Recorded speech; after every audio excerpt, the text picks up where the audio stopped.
안녕하십니까. 우인사주명리의 우인 김재영입니다. 오늘은 여러분들하고 지장간에 대해서 말씀을 나눠보자 합니다.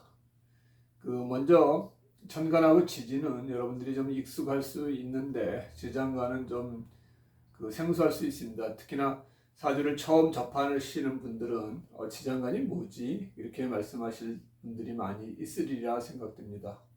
그러나 이 지장간은 사주간명에 있어서 참 필요한 부분입니다. 이 지장간을 잘 살펴서 사주간명을 하면은 사주의 정확도가 상당히 높아집니다. 그러나 이 지장간을 무시하거나 지장간을 잘 살피지 못하면은 사주의 정확도가 많이 떨어집니다. 그 정도로 이 지장간은 사주간명에 있어서는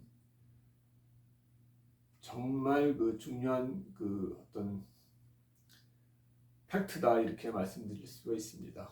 그러면 지장간이 뭐길래 이렇게 중요한가? 지장간 한마디로 말씀드리면은 천간의 기운이 지지에 암장돼 있다가 어떤 일정한 시점이 되면은 그 기운이 발현된다고 생각하시면 됩니다. 지구에 사는 사람이나 동물들 모두가 어떤 하늘의 기운과 땅의 기운 속에서 살아갈 수밖에 없습니다. 그러면 하늘의 기운이 땅에 암장돼 있다가 그 기운이 발현되는 시점에 분명히 영향을 미칠 거라고 생각됩니다. 우리가 사계절의 어떤 순환 과정을 가지고 지장간을 설명해 드리면은 여러분들이 이해가 좀 빠르리라 생각됩니다. 일례로 우리가 인묘진 동쪽이고 봄을 나타내는 거죠. 이제 봄이 왔습니다. 그러면은 봄이 오면은 이제 나무가 막 자라야 되죠. 그러면 나무가 자랄 때 가장 필요한 게 뭡니까? 나무는 당연히 이제 있어야 되지만 봄에 본기, 목기운은 있는데 나무가 자라기 위해서 필요한 게 뭐죠? 화기운. 태양이 떠야 되지 않습니까? 수기운은 금수로 돼서 수기운은 땅에 다 지금 저장되어 있습니다. 그러면 봄에 정말 필요한 거는 겨울 동안, 추운 겨울 동안 없어졌던, 여기는 화기운이 하나도 없지 않습니까? 없어졌던 화기운이 들어와야 비로소 나무가 잘 자랄 수가 있겠죠. 이렇듯이 어떤 계절에 따라서 어떤 기운이 생성되고 또 계절이 바뀜에 따라 어떤 기운은 또 소멸되고 이러한 순환 과정이 어떤 우주의 전체적인 기운의 변화이고 그 다음에 그러한 것들이 우리가 이 지지 속에 암장돼 있어 가지고 그 역할을 한다는 것이죠.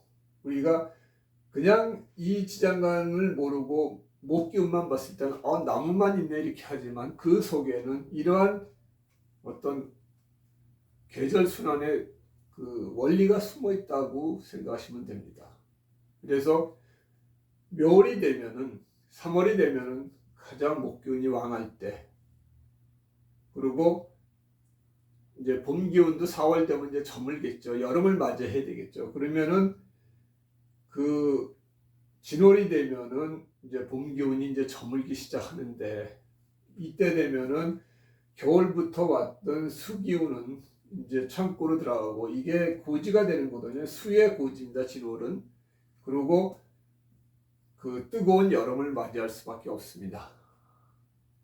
태양이 장렬하는 이제 여름이 오면은 수기운은 저물기 시작하고요. 창고에 들어가고 그 다음에 화기운이 싹 트면서 대신 가을의 기운이 또 잉태되는 겁니다. 화기운이 지나면 바로 이제 열매가 맺는 가을이 오기 때문에 여름이 시작되는 4월에 벌써 경금, 가을의 어떤 결실의 어떤 기운이 싹 튼다는 거죠.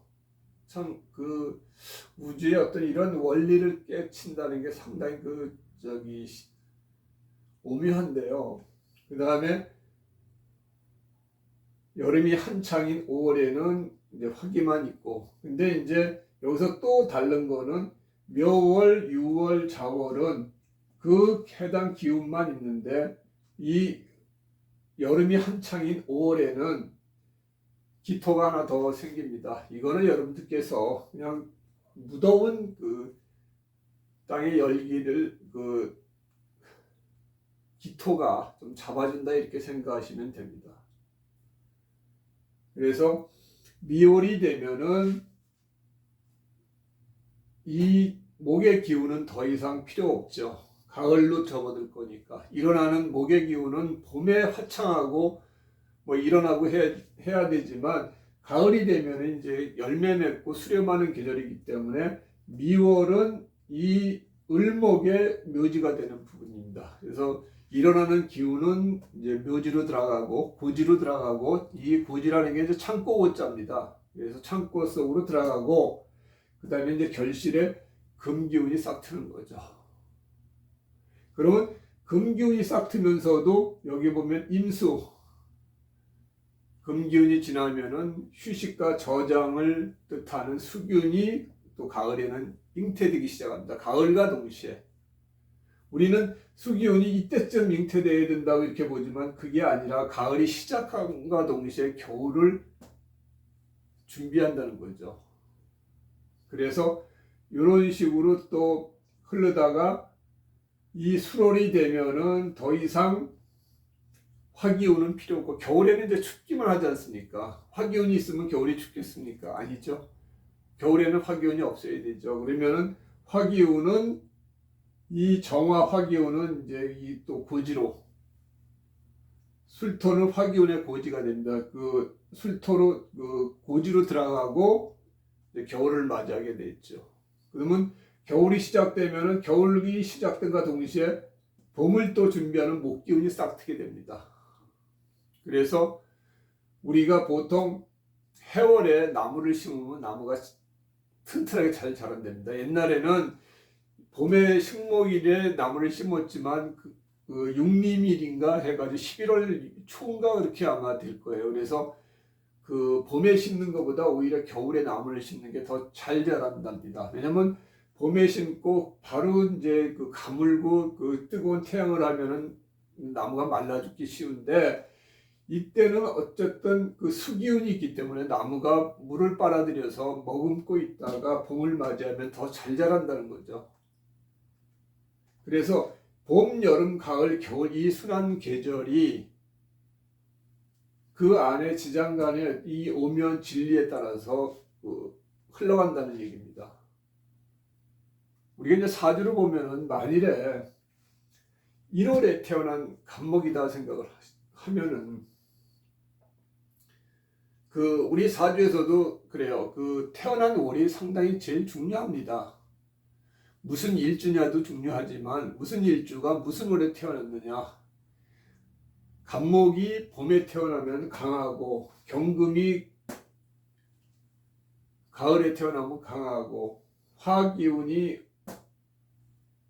여름에 태어나면 강하고, 근데 화일주가 겨울에 태어나면 빛을 발하지 못하겠죠. 그 다음에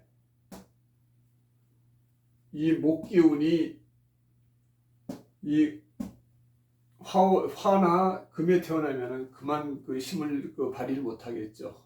근데 만일에 간목이 1월에 태어났다 그러면은 자기 뿌리를 가지고 튼튼하면서 지장간도 화하고 토를 가지고 있기 때문에 상당히 그 간목의 화는 식신이고 간목의 무토는 현재죠.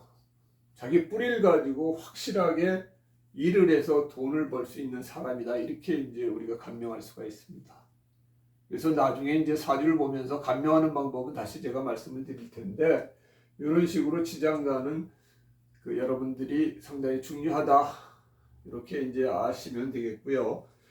요 보면 이제 지장간 외우기가 있는데 어떻게 외우시냐면은 우리가 그 사생지, 사왕지, 사거지로 이제 지지는 나눌 수가 있어요. 그러니까 사생지라고 그러면은 이제 생하는 기운, 인신사해가 되겠죠. 봄에 생하는 기운은 인월부터 봄이 시작되고, 그 다음에 4월부터 여름이 시작되고, 신월부터 가을이 시작되고, 해월부터 겨울이 시작되는 거고, 계절이 시작되는 거, 일어나는 기운, 그걸 사생지라고 해요. 그래서 그 사생지에 지장간은 무경갑, 무임경, 무경병, 무갑임 해가지고 이 여기는 무토로 똑같아요. 그 나머지 그 정기 또는 본기 이거는 그 기운하고 똑같죠. 그 인목, 지지 인목이 천간에 뜨면 간목이 되듯이 이런 식으로 외워두시면 되겠습니다.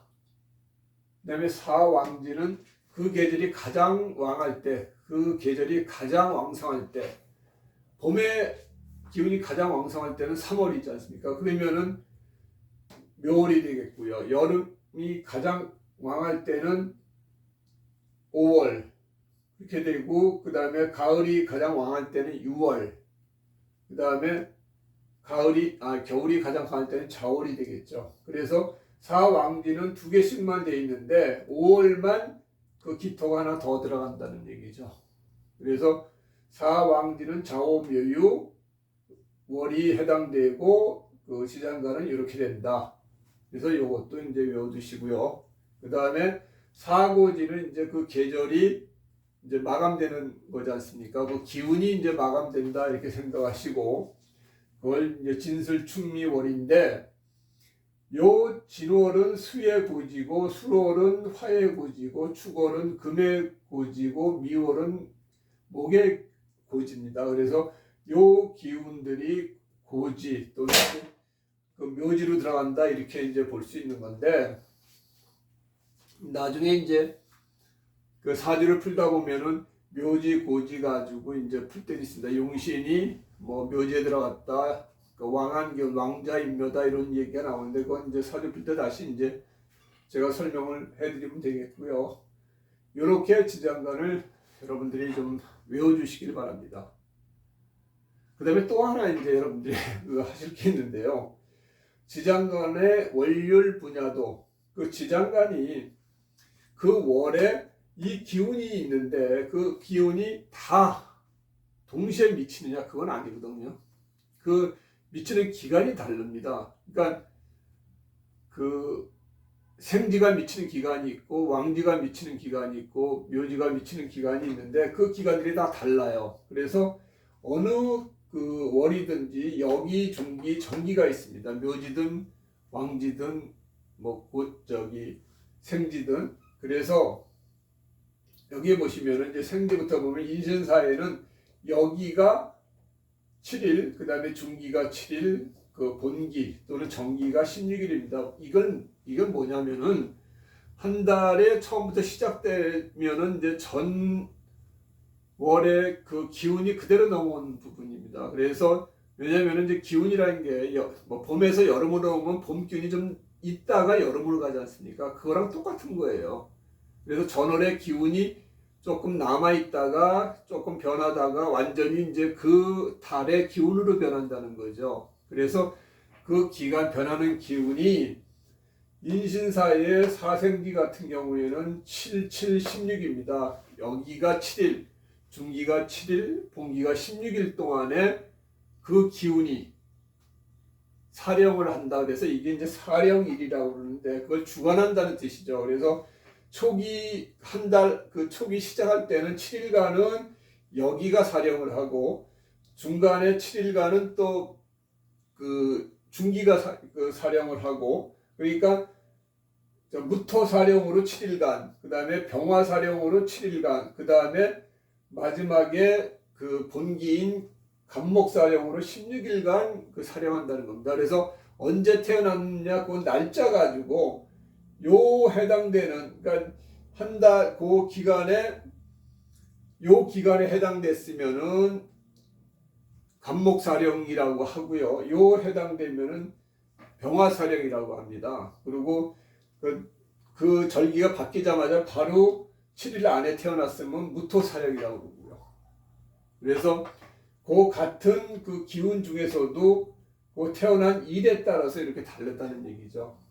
그래서 요 사생지는 여기 중기 본기가 7, 7, 16으로 나눠지고 있고요. 사왕지는 11, 21. 다만 오하마는 10, 11일 이런 식으로 좀 나눠지고 있고 그 다음에 사고지는 여기가 9일, 그 다음에 중기가 3일, 그 다음에 정기가 16일 동안 사령을 한다고 보시면 돼요. 그래서 요 그 지장간도 외워두시고 지장간이 그 사령일도 여러분들이 아시면 돼요. 그래서 요거는 7, 7, 16 사생지는 그 다음에 10, 10, 20, 그 다음에 사고지는 9, 3, 18 이렇게 사령일을 여러분들께서 외워두시면 됩니다. 그래서 이거 왜냐면은 보통 이제 그 사주를 감명할 때 지장간을 보고 감명을 하는데 정확하게 감명을 하려면 이제 그 사령일까지 들어가서 이제 감명할 수가 있습니다. 그래서 그때는 이 사람이 같은 이 지장간의 이 기운을 가지고 있어도 요 해당 일에 태어났느냐, 요 해당 일에 태어났느냐, 요 해당 일에 태어나서 요 해당 일에 태어났으면 요 기운이 더 강한 거고요. 요 해당 일에 태어났으면 요 기운이 토기운 중에서도 요 기운이 좀 더 강하다 이렇게 이제 보시는 겁니다. 그래서 요거는 이제 아주 정확하고 미세하게 들어가서 이제 사주를 감명할 때 요 사령일까지 따져서 감명을 하고 그 기초로 여러분들 보시는 그 초보분들께서는 요것만 그냥 외워두셨다가 우선은 지장간만 보고도 지장간에 있는 기운 가지고 사주를 감명해도 크게 그 패착은 나지 않습니다. 그러나 아주 그 정밀하게 봐야 될 때가 있습니다. 그때는 이 사령일까지 감안해서 보시는 게 좋습니다. 그거는 나중에 여러분들이 또 사주 감명을 하면서 점차 이렇게 알려드리도록 하겠습니다. 오늘은 이 지장간에 대해서 설명을 해드렸는데 지장간이 이렇게 설명을 해도 여러분들께서 잘 이해가 안 될 겁니다. 저도 처음 지장간을 배울 때 그렇게 이해가 잘 안 되더라고요. 그냥 저걸 뭐 외우라고 그러고 지장간이라고 막 설명을 하는데도 저게 왜 저걸 저렇게 얘기를 하지 이렇게 생각을 했었는데 실제 사주 감명에 들어가서 여러 사주를 풀고 막 하다 보니까 지장간이 진짜 중요한 거구나라는 거를 점차 많이 깨닫게 됐었어요. 그래서 어떻게 하면 지장간을 여러분한테 잘 설명을 할까 이렇게 생각을 많이 했는데도 지금은 아마 여러분들께서 피부에 와닿지는 않을 거예요. 근데 그래서 그거를 이제 타파할 수 있는 방법은 이제 본 사주를 풀 때 요 지장간의 부분에 대해서 제가 다시 한번 설명을 또 해드리겠습니다. 그래서 반복해서 강조를 하다 보면은 여러분들도 지장간하고 좀 친숙해지면서 그 사주 감명하는데 큰 문제는 없으리라 생각됩니다. 오늘은 지장간에 대해서 말씀을 드렸습니다. 고맙습니다.